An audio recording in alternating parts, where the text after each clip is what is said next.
Assalamualaikum warahmatullahi wabarakatuh. Bismillahirrahmanirrahim. Alhamdulillahirrabbilalamin. Wassalatu wassalamu ala asyrafil anbiya'i wal mursalin wa ala alihi wa sahbihi ajma'in. Alhamdulillah, pada hari ini kita masih lagi diizinkan oleh Allah Subhanahu wa taala dengan kudrah dan iradah dia. Kita masih lagi berada di dalam Madrasah Ramadan untuk hari yang ke-10, dan secara tidak langsung kita sudah memasuki 1/3 Ramadan. Baik, pada hari ini mari kita sama-sama membuka mushaf kita pada juzuk ke-10 surah Al-Anfal ayat 60. Tajuk pada hari ini ialah bersedialah dengan segala kemungkinan. Baik, para pendengar yang dikasihi sekalian,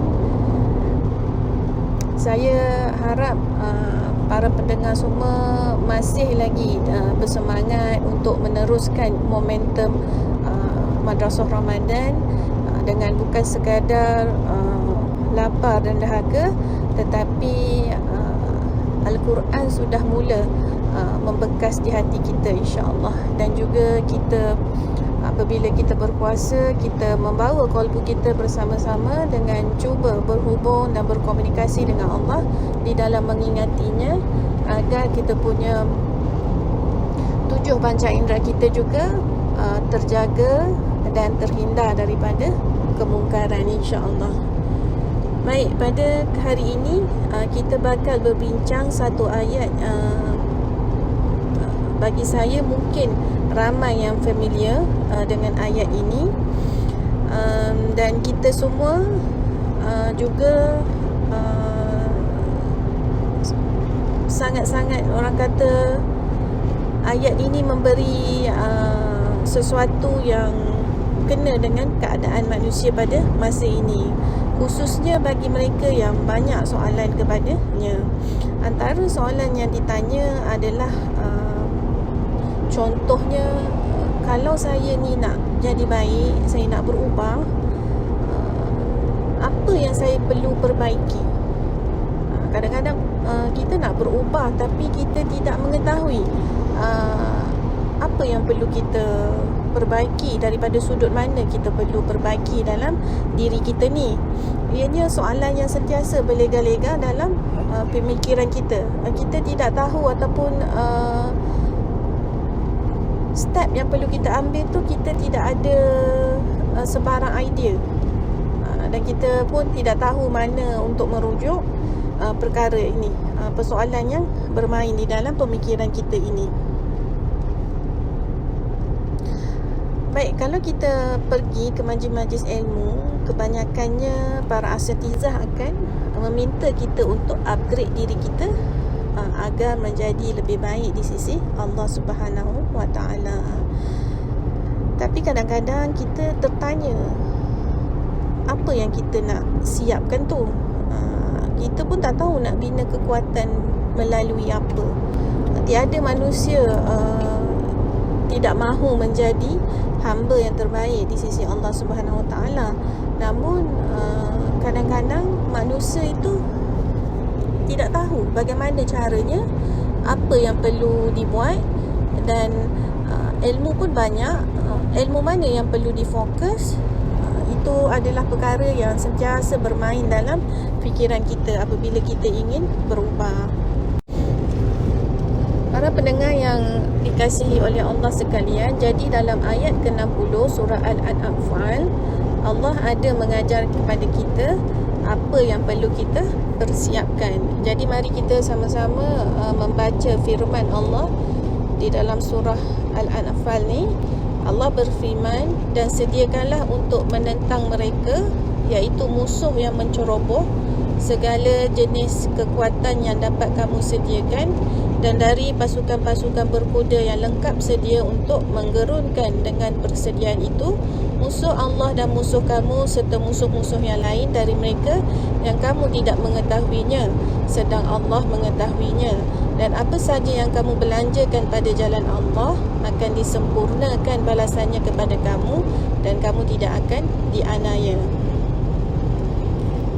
Jadi baik, di sini kita boleh melihat Allah ada mengajar kita apa yang perlu kita persiapkan. Bermaksud dekat sini ada tools yang kita perlu persiapkan untuk menentang musuh. Dan kita juga Allah ada memberitahu apakah sepatutnya hala tuju pada kekuatan yang kita bina tadi. Sebab bila kita sebut tentang kita nak berubah, kita nak healing, obviously kita kena upgrade diri kita. Kita kena tambah baik diri kita. Jadi dalam ayat ini Allah mulakan dengan mengatakan dan sediakanlah untuk menentang mereka segala jenis kekuatan. Jadi kat situ kita boleh fokus pada kalimah kuwatin, min kuwatin. Jadi dalam ayat ini Allah meminta kita persiapkan segala macam bentuk kekuatan, dan Allah tidak spesifikkan nak kena siapkan apa. Jadi Allah hanya memberitahu secara umum sahaja. Jadi Allah meminta kita apa saja yang kita nak upgrade boleh, tak ada masalah. Tidak ada syarat pun. Jika kita nak upgrade diri kita daripada segi sudut ilmu, boleh. Jika kita nak upgrade diri kita daripada solat, selalu kita tak dapat solat awal waktu, kita nak upgrade diri kita solat awal waktu pun boleh, tak ada masalah. Allah tak spesifikkan. Jadi seolah-olah Allah meminta kita apa saja yang kita nak upgrade, Allah kata boleh. Sebab kuwatin tu disebut dalam sebutan nakirah. Nakirah ni bermaksud kata nama am, iaitu umum. Kalau perkataan itu ada alif lam, itu bermaksud makrifah, maksudnya ia khusus. Tapi Allah tak letak al-kuwatim. Ini menurut kata Ustaz Syazmi. Allah kata kuwatim, jadi apa juga kekuatan kita, kita kena persiapkan. Walaupun Allah menyatakan kalimah kuwatim dalam ayat ini, tetapi apa hala tuju yang perlu kita lakukan sebagai asas untuk kita tentukan apa yang perlu kita upgrade hari ini. Jadi sebenarnya apabila kita lihat kepada ayat ini, Allah menyuruh kita mulakan dengan dengan mengatakan sedialah untuk menentang mereka, iaitu musuh-musuh, dengan segala jenis kekuatan. Apabila perkataan kekuatan itu, pasti ia terlibat dengan kekuatan fizikal dan kekuatan spiritual. Dia ada dua perkara yang perlu kita fokus. Apabila kita mengatakan kekuatan spiritual, ia juga terkait dengan kekuatan emosi kita. Dan musuh yang Allah sebut di dalam ayat ini, dia bukan saja kita boleh bayangkan musuh itu daripada luar sahaja, tetapi musuh yang paling utama yang kita perlu hadapi adalah nafsu kita sendiri. Dan kekuatan yang Allah mention di dalam ayat ni, untuk kita menghadapi nafsu kita, kita perlu ada kekuatan fizikal dan rohani kita, termasuklah emosi kita. Jadi apabila kita ingin memperbaiki diri kita di dalam menjadi seorang hamba yang lebih baik di sisi Allah Subhanahu Wa Taala, kita perlu pastikan ada hala tujunya. Ke mana sebenarnya kebaikan tu kita nak bawa. Dan pastinya di dalam ayat ini Allah ada menyebut lisalmi. Jadi lisalmi itu bermaksud untuk menuju perdamaian. Maka bila Allah kata hala tuju kualiti diri itu ialah perdamaian, maksudnya kita apabila kita memperbaiki diri kita, kita mengambil sesuatu ilmu dan kita apply ilmu tu dan jadikan ianya sebagai satu amalan yang istiqamah ada dalam kita menentang musuh-musuh kita, kita perlu melihat buah hasil yang kita dapat daripada amalan tersebut. Kita kena pastikan buah hasil dia membentuk ataupun menuju perdamaian dengan orang keliling kita. Jadi kalau contohnya kita belajar ilmu Al-Quran, kita belajar ilmu Al-Quran dengan kita nak upgrade diri kita, kita tadabbur Al-Quran. Tetapi apabila kita mentadabbur Al-Quran tersebut, kesan daripada tadabbur itu kita tidak nampak dia memberi kesan yang positif kepada diri kita sendiri dan orang keliling kita. Daripada sepatutnya apabila kita mula belajar tadabbur, kita mendapat ibrah dan petunjuk daripada Allah, kita kena apply ke dalam kehidupan kita seharian. Namun perkara tersebut kita tidak nampak buah hasil yang baik. Maksudnya apa yang kita cuba buat tersebut, perkara yang kita rasa macam kita nak upgrade diri kita dengan melalui Al-Quran, kita nak perbaiki diri kita, tetapi buah hasilnya kita tidak nampak sesuatu yang baik. Mungkin akhlak kita tidak menjadi semakin baik, perhubungan kita dengan orang keliling kita pun tidak elok, menyebabkan permusuhan, bertikam lidah, masih lagi ada perkara-perkara begitu berlaku. Maka itu adalah bermaksud hala tuju kita tu tak mencapai seperti apa yang Allah kehendaki di dalam ayat surah Al-Anfal ini. Ia sepatutnya menuju kepada perdamaian. Jadi kita perlu faham apabila kita hendak berubah, kita tahu apa yang kita hendak fokus, sama ada kita perlu perubahan itu perlu daripada segi perubahan melibatkan jasad, iaitu melibatkan amal ibadah kita, ataupun ianya melibatkan rohani kita, melibatkan kita nak memperbaiki sifat-sifat mazmumah ataupun sifat-sifat yang tidak elok di dalam kalbu kita melalui zikrullah dan melalui amal-amal yang lain. Maka ia perlulah ada satu hala tuju di mana kita tahu hasil daripada kita nak upgrade diri kita tu tadi, ia memberikan suatu perdamaian kepada diri kita dan juga orang keliling kita. Jadi apabila kita nak, orang kata kita nak berubah, kita nak buat proses healing ni untuk diri kita, kita nak upgrade kan, tetapi Allah kata beginilah, Allah kata ikut mana pun kita ni nak healing, apa pun kita ni nak sembuhkan ataupun nak perbaiki dalam diri kita, sama ada ianya daripada sudut jasad kita ataupun kalbu kita kan, kita perlu menetapkan hala tuju itu kepada perdamaian. Jadi pastikan apa yang kita nak buat tu menuju ke situ. Kita kena, orang kata apabila kita membuat sesuatu perubahan kepada diri kita, kita kena memastikan kita kena check and balance lah. Apa yang kita buat tu kita amalkan, kita lihat ada tak yang memberi kesan yang baik kepada diri kita ataupun orang yang berada berdekatan dengan kita. Kalau kita membuat sesuatu perkara perubahan tu, orang lebih menjauhkan dengan kita, kita sendiri pun kita tidak nampak ada sedikit perubahan ataupun kita punya, selalunya ia akan terkait dengan peribadi kita kan, akhlak kita. Apabila kita nak berubah, kalbu kita menjadi lebih baik, kita nak membuat menghilangkan sifat-sifat mazmumah tersebut, pastinya buah hasilnya akan ada sifat-sifat mahmudah ataupun sifat-sifat terpuji yang terhasil.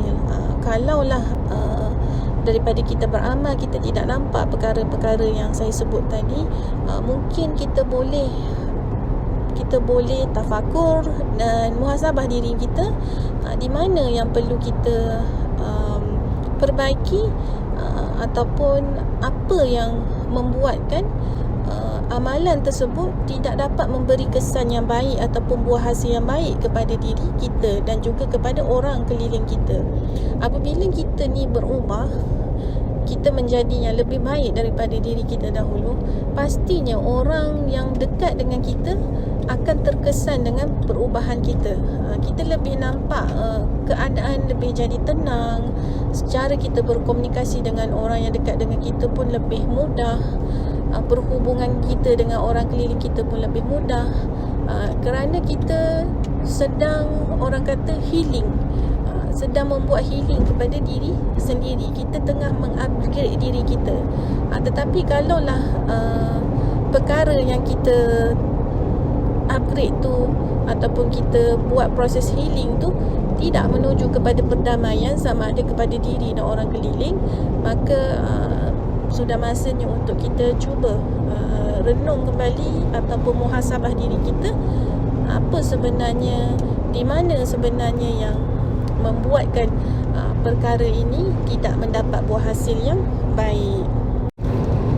Para pendengar yang dirahmati sekalian, apabila kita ingin membuat sesuatu upgrade kepada diri kita, sama ada daripada segi kita ingin memperbaiki jasad kita, luaran kita ataupun dalaman kita, iaitu hati kita dan kolbu kita, maka kita kena memahami ia adalah suatu proses. Apabila kita menyebut perkataan proses, ianya adalah sesuatu perkara yang melibatkan banyak peningkatan demi peningkatan yang perlu kita tempuh. Ianya tidak akan jadi perkara ni, proses ini tidak akan terjadi dalam suatu malam. Kita boleh melihat hasil ataupun menuai hasilnya dalam satu malam. Ia adalah satu investment. Bila kita mengatakan investment, ia adalah suatu pelaburan yang mengambil jangka masa yang panjang untuk kita melihat ataupun kita mendapatkan profit daripadanya, iaitu buah hasil yang baik. Maka kalau di dalam perjalanan kita ingin menjadi baik, ingin mengubah diri kita, ingin memperbaiki diri kita, kita kena mempersiapkan fizikal kita, mental kita, spiritual kita juga, agar apabila berlaku turun naiknya iman di dalam perjalanan kita tu, kita tahu apa yang kita perlu buat, dan kita perlu, orang kata apa, belajar untuk memahami konsep turun naik iman kita ataupun turun naik diri kita dengan takdir yang Allah telah tetapkan sepanjang perjalanan upgrade diri kita itu, dengan memahamilah apa sebenarnya konsep yang kita perlu ada ataupun tools yang perlu kita sediakan untuk berhadapan dengan perkara ini. Sebab bila kita sebut investment, ianya adalah satu pelaburan yang mengambil masa yang panjang untuk kita dapatkan return of investment. Begitulah juga persiapan kekuatan kita tadi. Mungkin kita kena ambil masa yang panjang untuk kita betul-betul boleh mengambil profit ataupun buah hasil yang baik daripada usaha kita untuk membuat suatu perubahan dalam diri kita tadi. Di dalam ayat yang sedang kita bincangkan ini, Allah ada menyebut berkenaan dengan perkara infak. Jadi apabila Allah menyebut infak, dia bermaksud adalah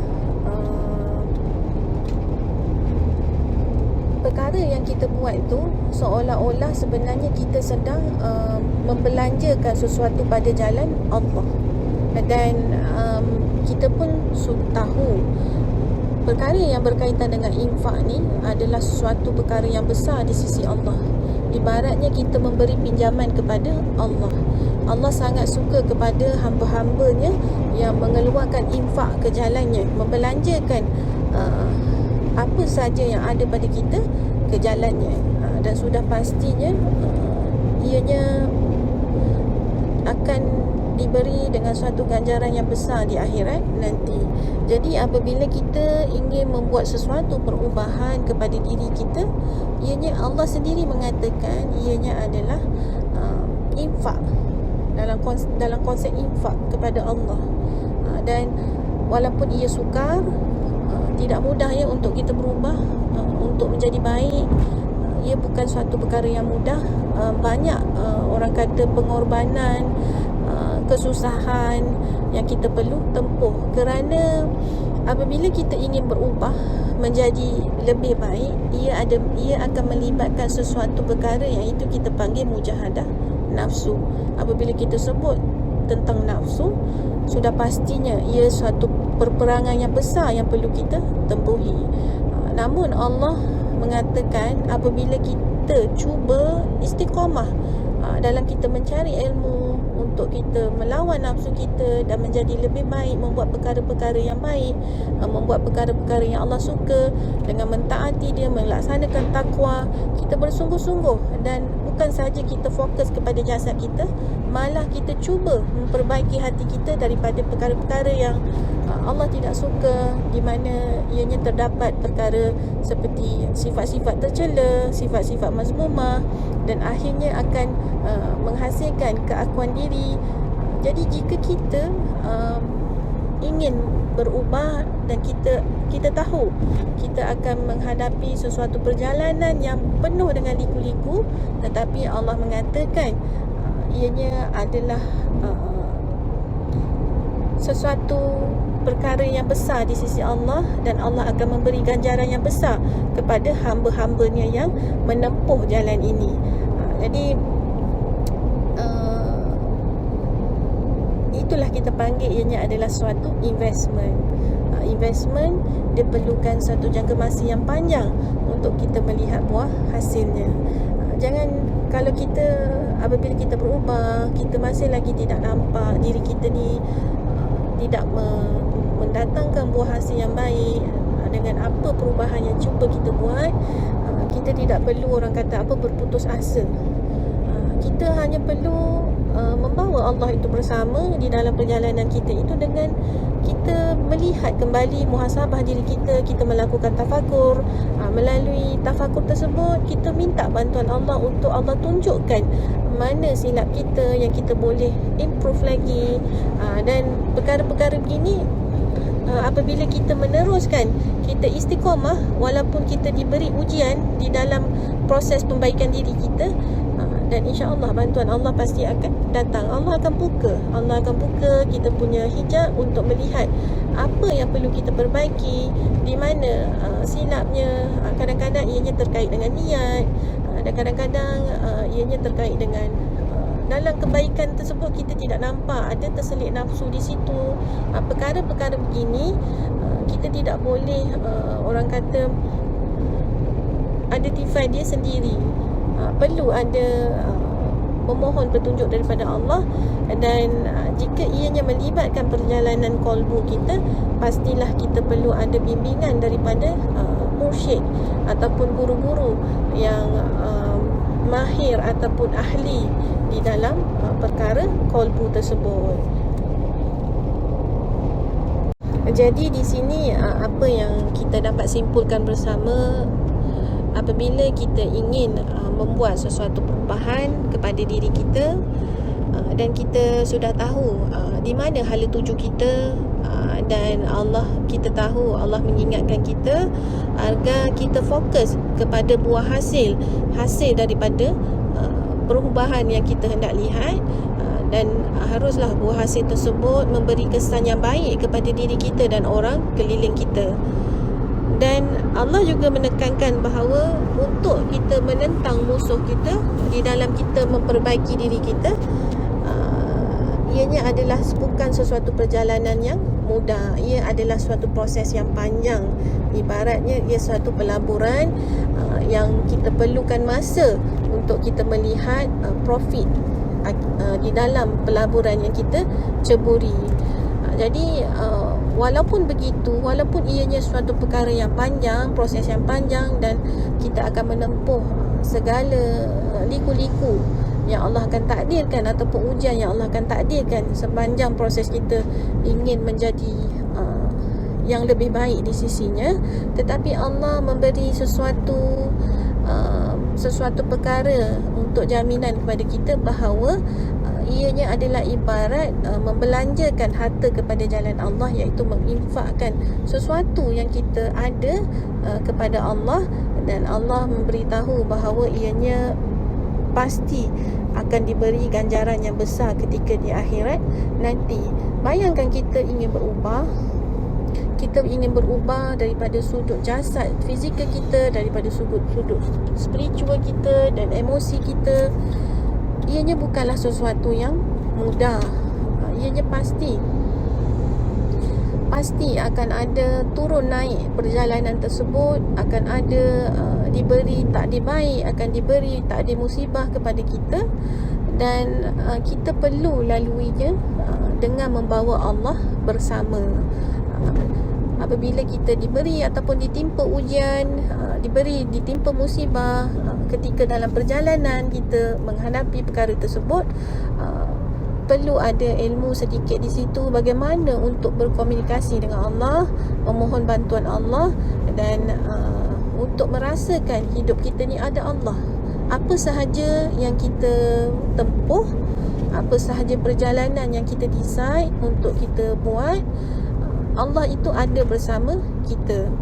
Jadi semoga dengan perkongsian kali ini, kita apabila kita ingin berubah, kita meletakkan memohon kepada Allah di atas sifat sabar Allah itu. Allah liputi sifat Allah yang maha sabar itu meliputi kita, dan apabila kita menghadapi sesuatu kesusahan di dalam perjalanan perubahan kita itu, kita dapat melihatnya ataupun Allah memberikan pertolongannya untuk kita menempuh kesusahan itu bersama-sama dengan Allah, dan kita tidak berputus asa di situ.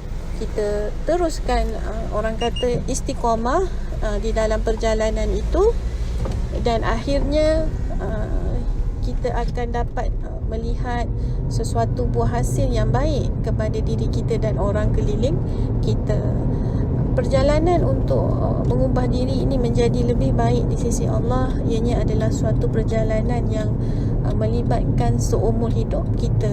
Ia bukanlah ada sesuatu matlamat, begitu macam contohnya apabila kita target untuk kita ni solat awal waktu, kita berjaya membuat selama 6 bulan, dan kemudian kita kata okey, cukuplah 6 bulan je, dah lama dah ni aku solat awal waktu ni 6 bulan kan, tak perlulah dah, lepas ni Allah dah terima ni kan.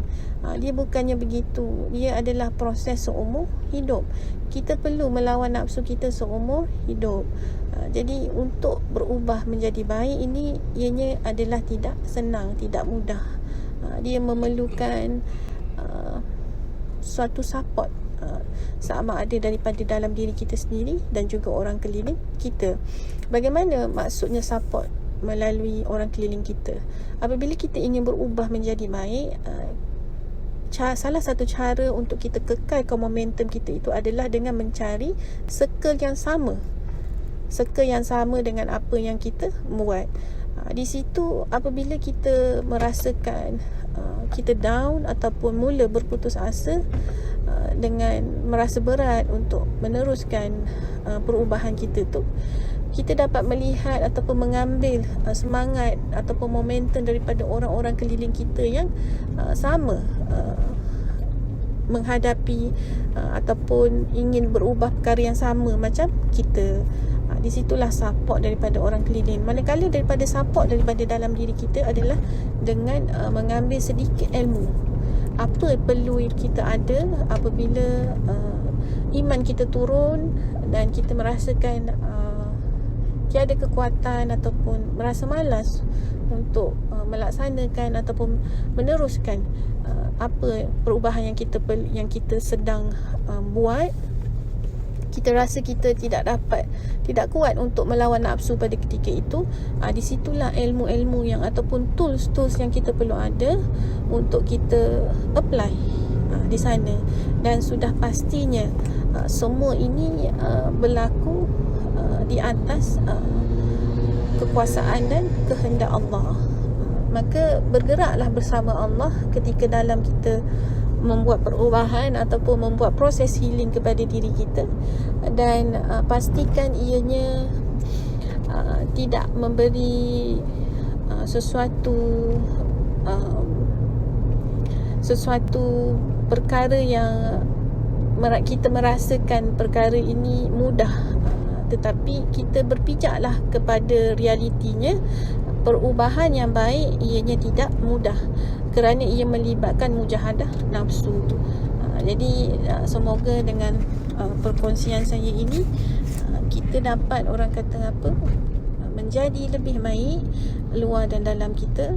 Mudah-mudahan dengan new attitude kita, new habit kita ni, kita boleh Allah kurniakan rasa lazatnya membuat kebaikan, dan perkara tersebut mencetuskan perdamaian dengan orang keliling kita, dan ianya memberi sesuatu kesan yang baik luar dan dalam kita, terutamanya kepada ahli keluarga kita, orang-orang terdekat kita. Dan dengan buah hasil yang baik itu, orang-orang keliling kita dapat orang kata mencetuskan niat ataupun mencetuskan mereka juga ingin bergerak bersama-sama kita di dalam menjadi hamba yang lebih baik di sisi Allah Subhanahu wa taala. Barakallahu fikum.